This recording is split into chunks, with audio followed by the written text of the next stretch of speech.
का मानदंड।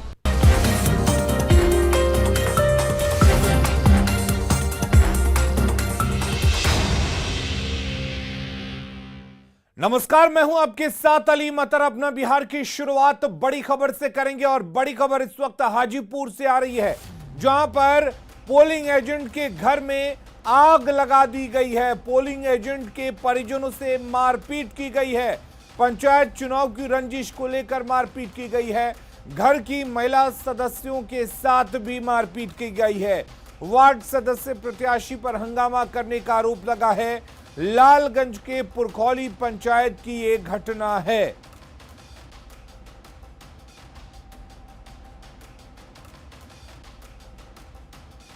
तो हाजीपुर से बड़ी खबर, जहां पर पंचायत चुनाव की रंजिश देखने को मिली है। पोलिंग एजेंट के घर में आग लगा दी गई है और पोलिंग एजेंट के परिजनों के साथ मारपीट भी की गई है। महिलाओं के साथ मारपीट की गई है।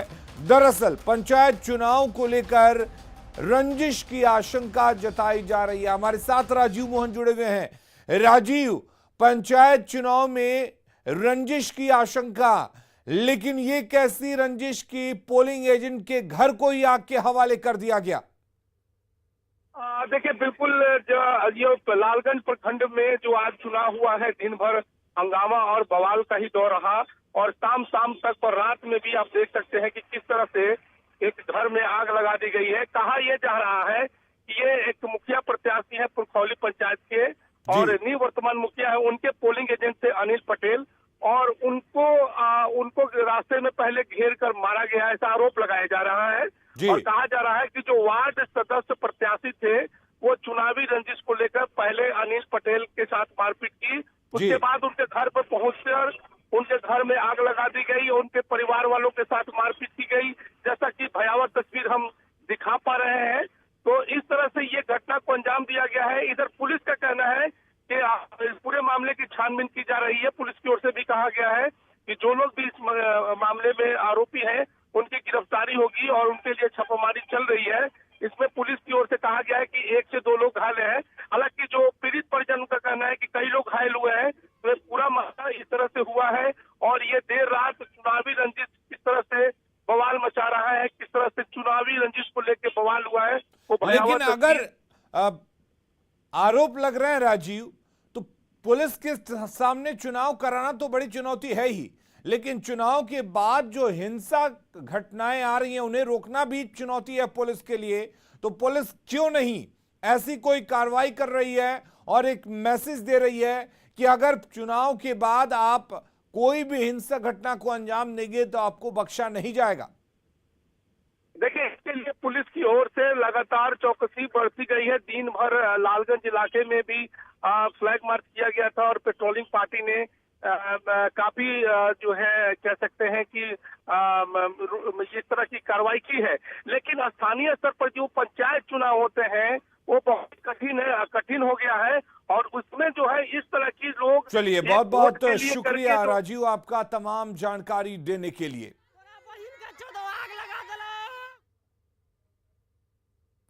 और रुक करेंगे इस वक्त एक बड़ी खबर की। सीवान से बड़ी खबर आ रही है, जहां पर चुनावी रंजिश में बीच बाजार में गोलीबारी हुई है। गुटनी इलाके के जतौर बाजार में गोलीबारी हुई है।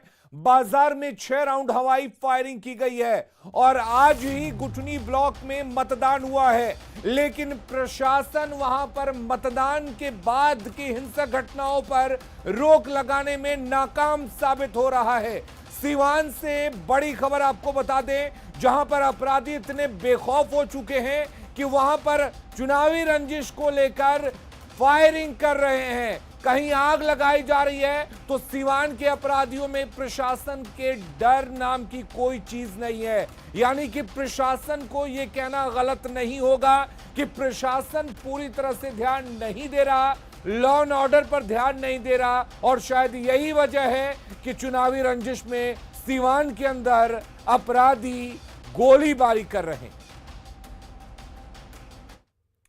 वैशाली में पंचायत चुनाव की वोटिंग के दौरान भी असामाजिक तत्वों ने हंगामा किया। बूथ नंबर 196, 197 पर फायरिंग की गई, जिसमें एक युवक घायल हुआ है। इस दौरान मौके पर मौजूद मजिस्ट्रेट और मतदान कर्मियों के साथ मारपीट की गई और कई गाड़ियों में तोड़फोड़ की गई। बाद में पुलिस ने हंगामा कर रहे लोगों को खदेड़ा, साथ ही कुछ लोगों को हिरासत में लिया। और वहीं रोहतास जिला के बिक्रमगंज अनुमंडल क्षेत्र के बरूना में मुखिया प्रत्याशी की गाड़ी में उपद्रवी तत्वों ने आग लगा दी। इस दौरान फायरिंग करने की भी खबर आ रही है। बताया जा रहा है कि बिक्रमगंज थाना क्षेत्र के शिवपुर पंचायत के मुखिया प्रत्याशी श्वेता सिंह जब अपने समर्थकों के साथ चुनाव प्रचार के लिए निकली हुई थी, उसी दौरान बरूना गांव के पास लोगों ने हंगामा शुरू कर दिया। किसी तरह प्रत्याशी और उसके समर्थक जान बचाकर वहां से निकले।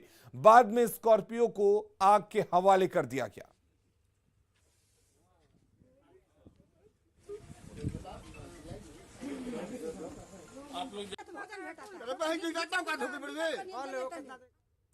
और पटना से बड़ी खबर आ रही है, जहां पर आईएएस के बॉडीगार्ड और स्टाफ पर पीटने का आरोप लगा है। महिला आईएएस के पड़ोसी ने लगाया है आरोप।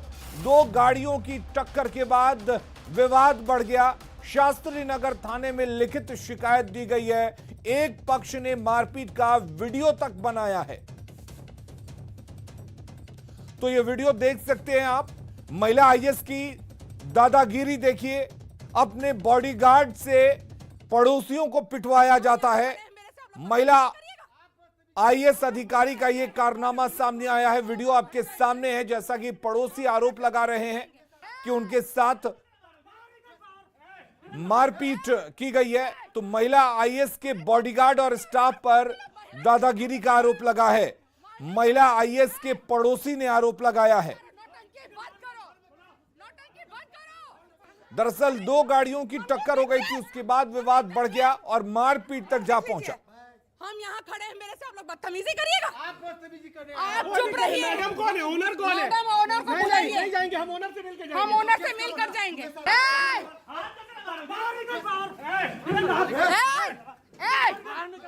अरे तुम क्या कर रहे हो यार? पागल हो? महिला के साथ ऐसे कर रहे हो?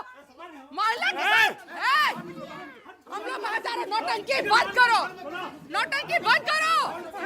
अरे यार मम्मी देखिए, मम्मी देखिए, धक्का मुक्की। आप पागल जैसा कर, देखिए कैसे हो। अरे नौटंकी करते हैं। अभी वो वीडियो क्यों नहीं करेंगे? और संजय हमारे साथ जुड़े हुए हैं। संजय, आपसे जानना चाहेंगे आखिर क्या मामला है कि एक महिला आईएएस के स्टाफ और उनके बॉडीगार्ड गुंडागर्दी पर, दादागिरी पर उतर आए? देखिए, दरअसल ये हाई प्रोफाइल सोसाइटी में झगड़े का मामला है। दरअसल जो दोनों पक्ष हैं, दोनों एक दूसरे के पड़ोसी हैं और जो जानकारी मिली है उसके अनुसार महिला आईएएस की गाड़ी जो थी वो पीछे खड़ी थी और जो दंपत्ति है वो बाहर घर से निकल कर जाने वाले थे। उनका ड्राइवर कार में बैठा हुआ था और महिला आईएएस अधिकारी जो है उस वक्त पहुंची थी वहां पर और इनके ड्राइवर ने हॉर्न दिया कि आप गाड़ी आगे करो।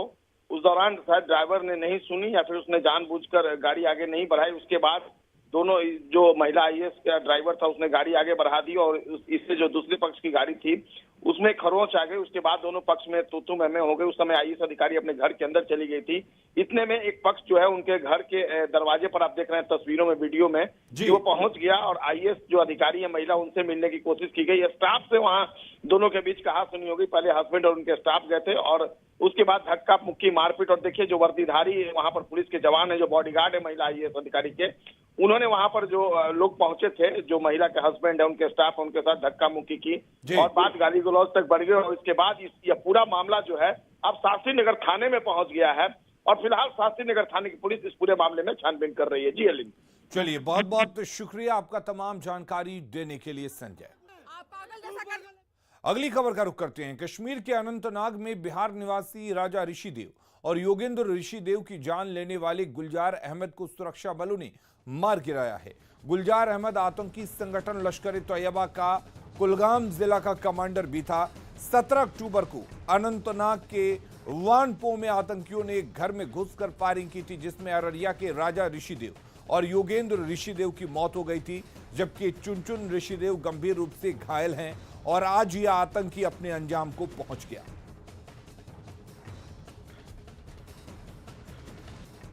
राष्ट्रपति रामनाथ कोविंद कल बिहार विधानसभा के शताब्दी समारोह में शामिल होंगे, जहां भव्य कार्यक्रम होना है। इसके लिए बड़े पैमाने पर तैयारी भी की गई है। सुरक्षा और आम लोगों की सुविधा के लिए कई इलाकों में ट्रैफिक रूट भी बदले गए हैं।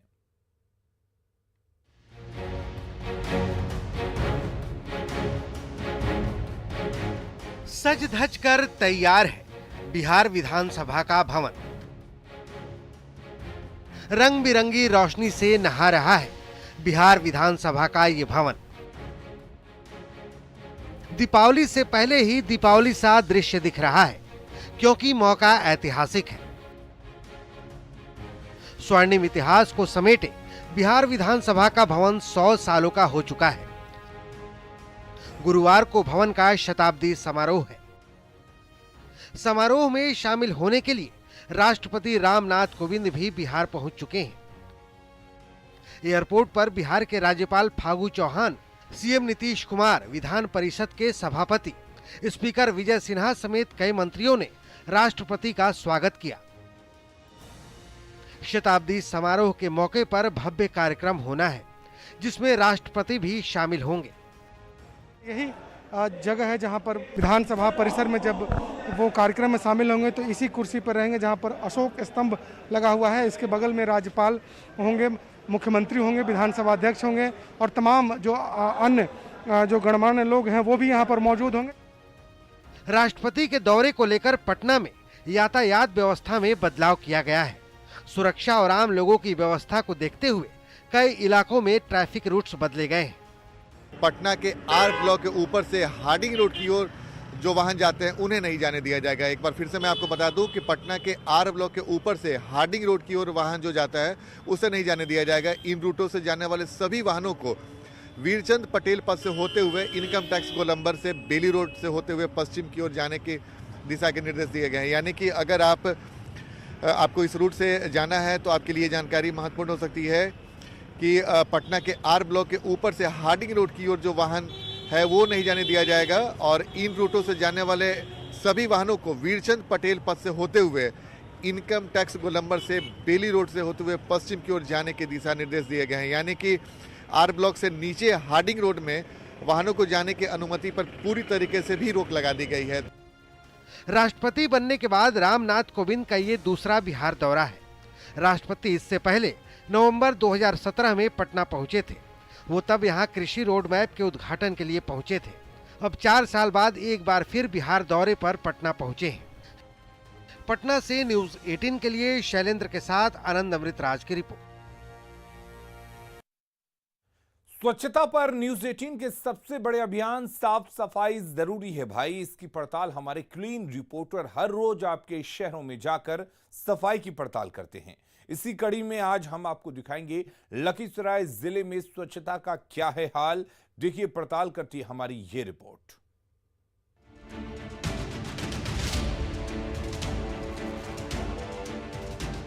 आपके शहर में साफ सफाई का क्या हाल है, इसे लेकर न्यूज़ 18 ने बड़ी पहल की है। हमने स्वच्छता को लेकर बड़ा अभियान चला रखा है। साफ सफाई जरूरी है भाई। हमारी इस मुहिम में प्रशासन के साथ ही निगम और परिषद के दावों की पड़ताल भी होती है। इसी कड़ी में हमारे क्लीन रिपोर्टर आज लखीसराय शहर में सफाई का हाल बता रहे हैं। शहर के पचना रोड, स्टेशन रोड सहित कुछ मोहल्लों की पड़ताल में हर तरफ गंदगी ही नजर आई। न्यूज़ 18 की मुहिम साफ सफाई के कड़ी में आज हम पहुंचे हैं शहर स्थित विद्यापीठ चौक पे। आपको दिखाना चाहेंगे कि यह शहर का एंट्री पॉइंट है और यहाँ पे कचरा डंपिंग यार्ड बनाया गया है, जिससे हर आने जाने वाले व्यक्तियों को काफ़ी परेशानी होती है। कहीं कुछ ने मेन रोड पर हल्का फल्का झाड़ू देता है। गांव में, मोहल्ला में, मेरा मोहल्ला जो है, मोहल्ला में डंपिंग यार्ड बना दिया है। देख रहे हैं, यहाँ देखिए बगल में रईस इलाका है, दुर्गा माता का मंदिर बगल में है। थाना चौक के पास जाइए, थाना चौक के पास कार्यानंद नगर में सभी जगह डंपिंग यार्ड बना दिया है। कार्यपालक पदाधिकारी जहां रहते हैं वहां पूरा बदबू देता है। वैसे शहर के पचना रोड पर स्वच्छता की जब हमने पड़ताल की तो यहाँ खुद नगर सभापति सफाई कर्मियों से सफाई कराते नजर आए। उन्होंने शहर में बेहतर सफाई का दावा भी किया। पहले तो न्यूज़ 18 को बधाई देना चाहते हैं कि सफाई की व्यवस्था पर ये एक अभियान चला रहे हैं इस अभियान के तहत आपके द्वारा देखा जा सकता है कि यहाँ 4 तरह का वर्क चल रही है। एक सुबह में, एक शाम में जो सफाई कार्यक्रम होती है उसके लिए 2 टीम बनी हुई है। भले ही सफाई का दावा किया जा रहा हो, 3-3 शिफ्ट में सफाई की बात की जाती हो, लेकिन शहर में क्या हाल है साफ सफाई का, जरा यहाँ के निवासियों से ही सुन लीजिए। यह इलाका जो है पॉश इलाका है और यहाँ पे आप पीछे देख सकते हैं गंदगी का अंबार लगा हुआ है। नगर प्रशासन का कोई ध्यान ही नहीं है सफाई पर। काफ़ी गंदगी है, बहुत गंदगी, पूरे शहर में गंदगी फैला हुआ है। नगर परिषद सफाई कर्मी नहीं आते। नगर परिषद सफाई कर्मी लगभग 15-20 दिनों से नहीं आ रहे हैं। सफाई कर्मी महीनों दिन का 6-6 महीना भी नहीं आते हैं। नली भी वैसे ही गंदा रहता है। तो काफ़ी गंदगी से परेशानी। हाँ, ऐसे भी कोरोना काल में चल ही रहा है और इस गंदगी के कारण और परेशानी ही हो रहा है लोगों को। न्यूज़ 18 की पड़ताल में हमने पाया कि शहर में कई जगहों पर कूड़े कचरे का ढेर लगा है। शहर के पॉश इलाकों में भी कचरे का डंपिंग यार्ड बना दिया गया है। ऐसे में न्यूज़ 18 की इस मुहिम से आप भी जुड़िए, स्वच्छता को लेकर जागरूक बनिए और अपने शहर को सुंदर बनाइए, क्योंकि साफ सफाई जरूरी है भाई। लखीसराय से न्यूज़ 18 के लिए राकेश कुमार की रिपोर्ट। और अपना बिहार के इस बुलेटिन में फिलहाल के लिए इतना ही, लेकिन खबरें लगातार जारी रहेंगी। आप बने रहिए न्यूज़ 18 बिहार झारखंड के साथ।